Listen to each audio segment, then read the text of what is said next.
So, I just finished watching the second season of The Mandalorian, and all I gotta say is, Disney, this is the way. Now, the first season had the humongous task of earning back some of the trust they had lost from a few of the fans for obvious reasons, and what I really admired from those first 8 episodes was that it told probably the most grounded story of any Star Wars movie or series thus far. I mean, it tried to do its own thing without relying on shameless, non-stop fan service, and well, it did just that. I mean, it made us care about a character whose face we can't even see, and his relationship with Baby Yoda. I mean, it made them the most unlikely of pairs, and it's no secret that that relationship is the heart of this series. But is this season better than the first one? Yes. Absolutely yes. Now that the previous one laid the groundwork to slowly but surely make this series as grand as we've come to expect from a Star Wars story, these 8 new chapters now had the task of timing all that build up and mystery as perfectly as they could, and to be honest, they pulled it off. Big time, I might add. That relationship between Mando and Baby Yoda is well expanded upon with some cute and clever moments, which was neat to see. And I guess it's not really a secret by now that there are plenty of huge reveals throughout the season, and I couldn't be more glad that they were patient enough to wait until now for those reveals. And I know that may sound like a logical thing to do, and it's not that big of a deal, but I mean, think about it. DC tried to catch up with Marvel in one movie in 2016, and Disney themselves have been plagiarizing, themselves, and milking this shit out of their own franchises for like half a decade now, so I mean, I don't know, I feel like I see this as an absolute win. When it came to the perfect timing of the fan service moments, that they are very much f***ed up before. So before I get into each episode and therefore spoilers, I cannot stress this enough. If you are a Star Wars fan, no matter if you are hardcore or just a casual, please give this series a watch. I know that the Star Wars fan base is probably the hardest there is to please, but trust me, from what I have seen online so far, the reaction has been the most positive I have ever seen from any Disney released content by far. But that's enough rambling, because now a spoiler warning is officially in order. Okay, something I'd like to point out from the very start is how Ludwig Göransson took his music to the next level. I love the soundtrack that he created for this already. I love that he didn't just copy and paste what John Williams did. He made something unique, and as a massive soundtrack fan, I was pleased to hear that amazing theme sound more epic than ever. I'm also a huge monster fan, especially big ones, so yeah, this Krayt Dragon thing is one of my favorite Star Wars creatures already. The moment when it rose up from the sand and ate the Tatooine cow looking thing legitimately made me go, I mean, it's huge. And Jon Favreau did an awesome job taking his time and revealing the size of the thing more and more each time as it rises from the sand. I also loved how Mando speaks Tusken Raider. That was a nice touch. I definitely didn't see that one coming. I kinda liked the ugly things for once. And the way they handled how the town has to set aside its differences to work against, a common enemy, was well handled and pretty interesting to see, because we had seen the Tusken Raiders before, but never like this, so that was a nice touch to see them under a new light, I guess. But of course, the main highlight was seeing Boba Fett. Or Boba Fett's armor, I should say. With this Cobb Vanth guy actually turning out to be a pretty interesting character. I didn't expect him to have such a noble cause and just having him want to save his town and nothing else, because he hands Mando the armor without any hesitation and even tells him that he earned it. I mean, he was way better than the guy from the 5th episode from the first season. My god, did that guy suck. I gotta admit that I didn't recognize Temuera Morrison at the end, but then again, Instagram already spoiled Boba for me, so who cares. This one was probably the weakest of the season. What I did like about it, however, was how they expanded the universe in creative ways. I loved how this gecko lady is carrying around her tadpole eggs in a jar, and how they have to be fertilized or something. Found that to be quite creative. Another fun moment was seeing the X-Wings act like police officers and just casually stroll next to Mando's ship telling him what to do. That's a small but fun detail. I don't know if Peyton Reed wrote that himself, but he directed the finale as well, so he's definitely responsible for plenty of the positives of the series. But god damn it, Baby Yoda! It really stressed me out how he just didn't give a shit and ate like 4 or 5 of the Gecko's lady's kids. I just felt so bad for her. I mean, she went on about how they were the last of her line or something, and this hairless green gizmo thing was like, so what? I'm hungry! Well, this guy's insatiable appetite for innocent children comes back to bite them because oh my god, were those ice spiders the nastiest beings in the Star Wars galaxy. They really freaked me out. The stress I got was similar to the one I felt with the spiders from the Chamber of Secrets, and I guess I've seen Shelob so many times by now that I just know her scenes by heart, but man did this episode stress me out. In a good way, of course. So these first 2 chapters were definitely filler, but I feel like it's also part of the charm of the show. It actually feels like, an episodic adventure, because from episode 3 onwards, it really began to pick up pace. Oh, and by the way, a heartwarming Gecko people reunion is something only a good Star Wars story can pull off. Now, let me just kick off by saying that I actually haven't finished the Clone Wars series, so I haven't seen that much of Bo-Katan yet. I'm currently in season 5, and to be honest, at least so far, I don't like her very much, at least not yet. So my excitement to see her again was probably not as big as it was for other fans. But something I definitely did like was getting this on-screen explanation of why Mando never takes off the helmet, while other Mandalorians do. So it looks like our hero is actually a member from a more traditional line of Mandalorians, which is basically along the lines of what I expected to hear. I know that other fans probably already knew about this, but it was still nice not having to do my, Star Wars research to get the answer. Seeing him kick some ass with other Mandalorians, however, was as entertaining as you would expect. After I saw Bo-Katan ask for the black saber, it made me curious about how the hell Gideon even got in the first place. I already have a vague idea of what happens to it in the Clone Wars, but I guess I'll find that out. However, we all know what the big reveal was in this chapter, and that was hearing Ahsoka Tano's name. But goddamn, Instagram already spoiled that for me too anyway. And this episode just proves that Bryce Dallas Howard is just as good as acting as she is directing. At least so far for us Star Wars fans. She learned from her dad, of course. Oh, he directed Solo, a Star Wars... Well, whatever, he directed Rush and the Grinch. I wonder if she plans to slowly focus more on directing rather than acting in the future. Shame really that Apollo Creed only came back for this episode, because I really liked his character in the previous season. Because up until this moment, we'd only gotten Mando and some other side characters that he just randomly met in his adventure so far. But now, with Apollo and Star Wars Ronda Rousey, the dynamic between the 3 was really fun to see. Funnily enough, it was Carl Weathers himself who directed this episode, so hats off to him. I didn't know that he directed as well. If anyone knows about his directorial career, please let me know in the comments. Someone I definitely didn't expect to see again was the fish dude from the very first episode. He actually added some pretty decent comedic relief to a trio of, fearless bounty hunters and mercenaries. But of course the main talking point was seeing the Nazi scientists go on about the M-counts and stuff, clearly referring to the Metachlorians and fueling the speculation on whether Baby Yoda was a clone or not.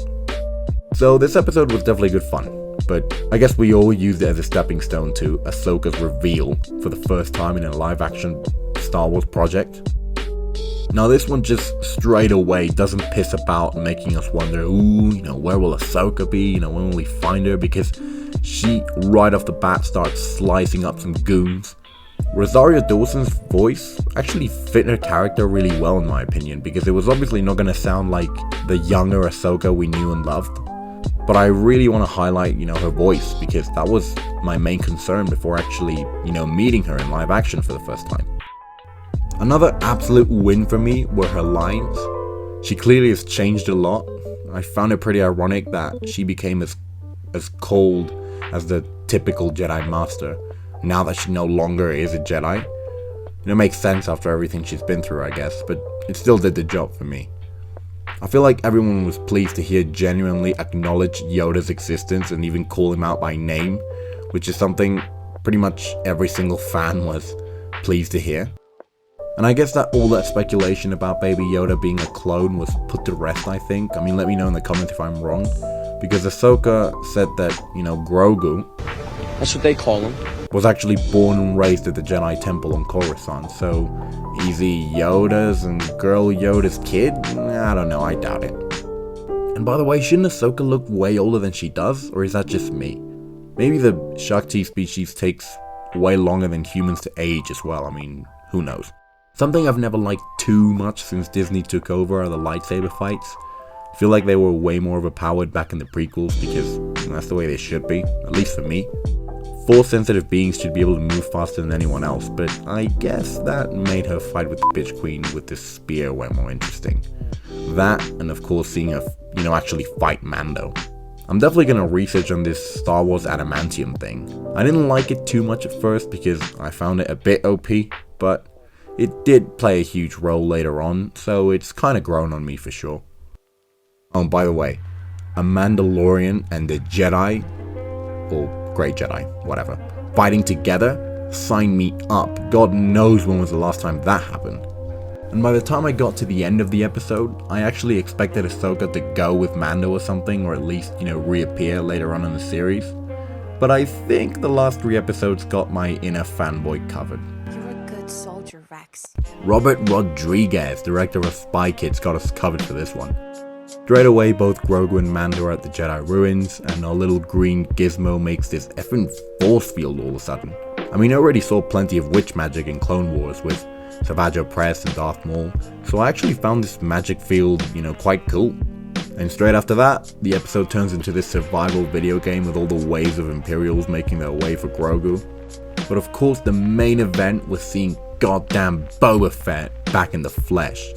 I actually hate him in the Clone Wars because as a kid, he's such a little brat, but as an adult, holy shit, did we get awesome fan service with him. Because he definitely steals the show in this episode. Oh yeah, and the badass chick from the only forgettable episode in this series shows up, almost forgot about that. But once again, we got the lines that we so wanted to hear, this time coming from Boba, with him telling the story of how the armor belonged to him and to his father Jango before him. That was so awesome. So seeing Mando accept, giving it back was unsurprisingly such a cool moment. By the way, I have no idea what made Boba change allegiances so drastically because I mean, he is, or was, the best bounty hunter in the galaxy. I mean, he did jobs for Darth Vader for years and now he's like, good for his standards at least. Although this was a tragedy indeed, because those damn purge troopers from the Force Unleashed kidnapped the cutest being in the galaxy, and now Mando needs Boba Fett and Perfect Aim Girl to help him get him back. So let's just hope that a Jedi actually heard our little baby eater, because 2 weeks before I recorded this, our new team looked like they needed all the help they could get. At first I thought that, maybe Luke might have heard him, but nah, I mean, come on. It's not like Luke is gonna appear in this show, I mean that's just wishful thinking. Oh yeah, Mando's ship got obliterated. They brought back Star Wars hater Bill Burr to great effect here because he kind of stole this episode in my opinion. He really owned being the comedic relief amongst a group of, again, filled with bounty hunters and mercenaries. I mean he is a comedian after all, but pulls off a pretty convincing performance. He's acted in Breaking Bad after all, which I haven't seen yet, but I've only heard positives from. And this was definitely one of the show's strengths, because most other Disney released Star Wars media so far has, tried to jump on, I guess, their own Avengers hype train and make everything funny for no reason. But this time, the funny moments actually land. Plus, this Mayfield guy really brings up some interesting points during the episode, with his interactions with Mando that are obviously very fun to see because they couldn't be more opposite from each other. I personally had never heard of Rick Famuyiwa before this, but he does a great job with probably one of the best episodes of the season. My favourite moment by far, that very quickly turned into one of my all-time favourite moments from the series, is when Mando is forced to remove his helmet for the first time in public and barely even hesitates, all to save Grogu. Not only that, but Bill Burr's character makes a truly selfless act by saving Mando from the Imperial officer with this Southern American accent. He's like your typical cowboy-looking asshole. What makes this scene so powerful is seeing Pedro Pascal make Mando look as vulnerable as ever through his performance. You can truly get the feeling of how powerless he feels without the armor, which humanizes him even more. That, along with the fact that Mayfield just snaps at the general and shoots the prick right where he stands, or sits I guess, because I really felt Mayfield's emotion, as he recalls the brothers that he lost while serving under the Empire, and was pleased to see him let go by our heroes and most likely earned Mando's respect. But I mean, come on. We can all agree that the best moment of the episode was... Fett, let's just say they might recognize my face. This finale was one of my all-time favorite forms of Star Wars media, period. Now, of course, we came into this episode after hearing Moff Gideon's famous speech being turned on its head by Mando, so I think pretty much everyone expected an epic finale. But I'm not sure anyone expected it to be this epic of a conclusion, because this was truly fan service done right. Maybe it's just a fanboy who wrote this script right after watching it, but I have a good feeling that this season is finally something that will unite fans rather than divide them. In fact, I feel like especially after this episode, The Mandalorian's second season might be the best received Star Wars story in decades.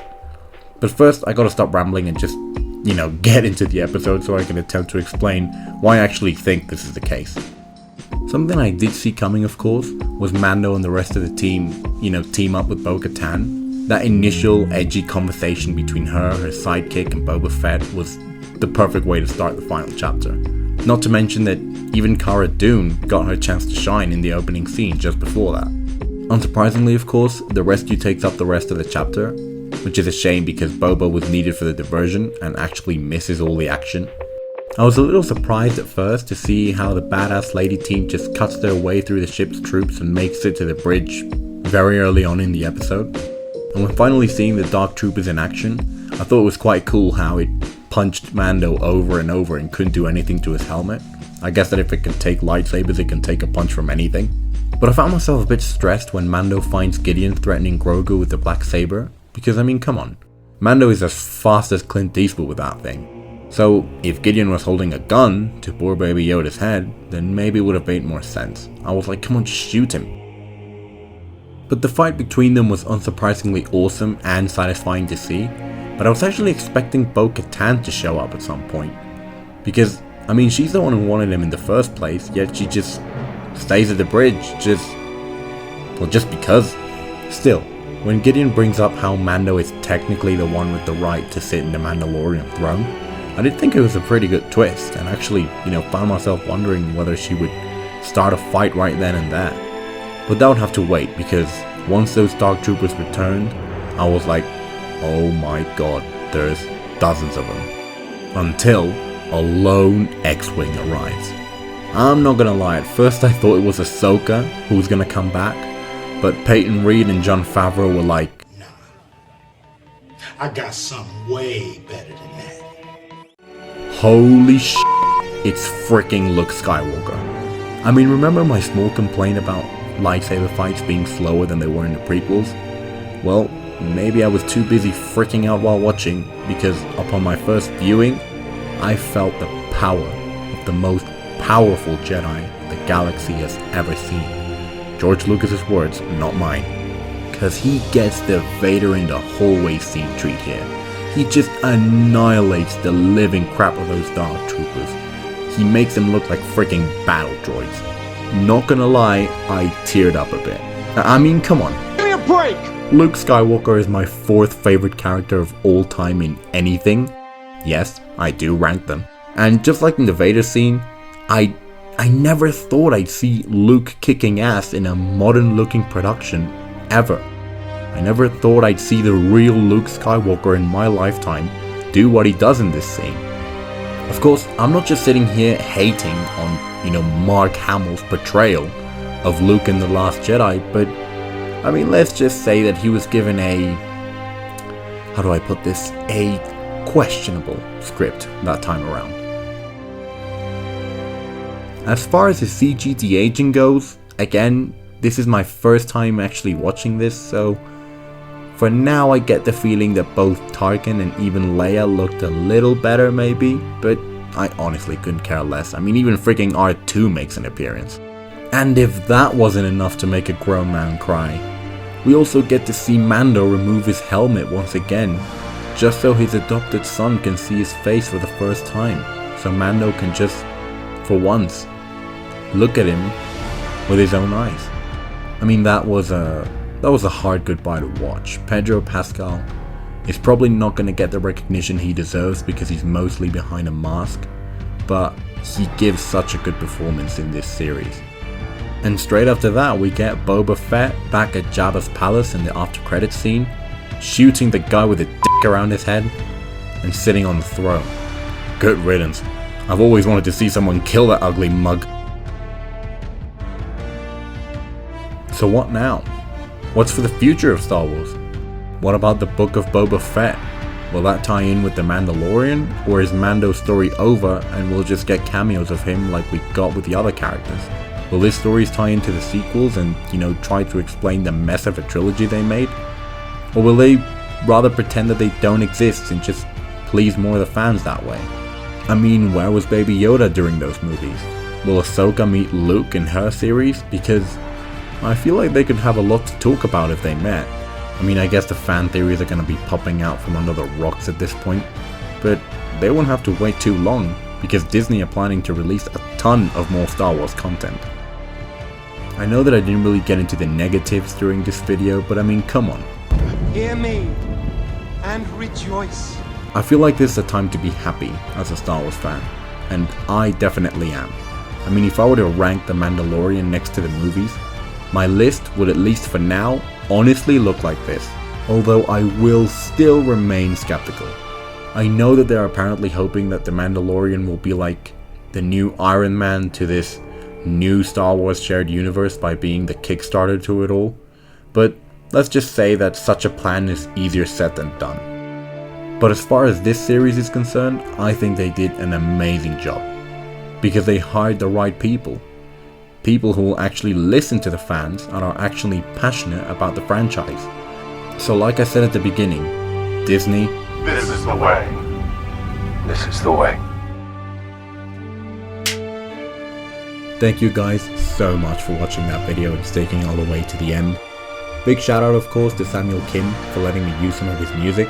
If you like what you saw, please do not hesitate to subscribe to the channel. I'll leave a link to a playlist with my previous videos both in the description and the comment section. If you're a big Avatar fan like me, you'll definitely love them. I mean, Disney has a ton of shit coming up when it comes to the Marvel universe as well, so there's going to be plenty of stuff to talk about very soon. I'm definitely going to be making an epic compilation with clips from both Season 2 and Season 1 of the series. After that, I'm probably going to be working on video essays on both Avatar The Last Airbender and Legend of Korra that I've been wanting to make for ages, so stay tuned for that. Also, don't forget to follow me on Twitter because I'm going to be giving constant channel updates through there. So thanks once again for watching, you guys now take care, and I hope to see you around here very often. This is me, signing off.